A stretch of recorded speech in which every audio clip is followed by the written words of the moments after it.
आमचा काम चालू आहे मँगो रिसॉर्टमध्ये। हा इथं मासाचा कलर मारतोय।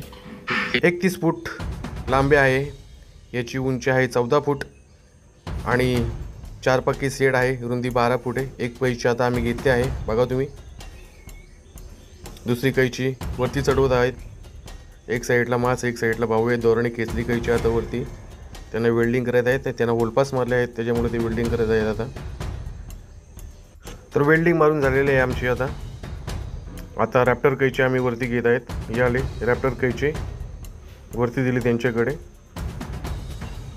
भाऊ त्यांना वेल्डिंग मारत आहेत। अशा 5 कैच्या बनवल्या आहेत आणि 5 कैच्या वरती देऊन झाले आहेत। रॅप्टर पर्लिंग सुद्धा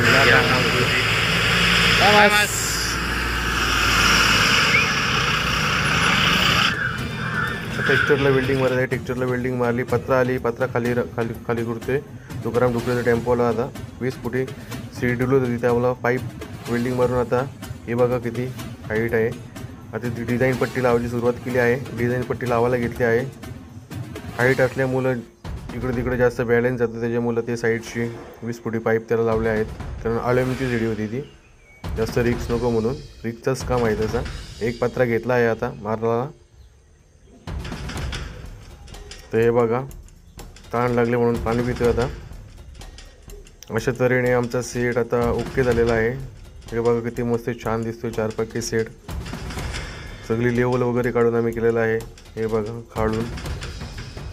डिझाईन पट्टी मस्त खूप छान दिसते। नारळाची इथं पत्रा कापून नारळ वरती सोडून दिला।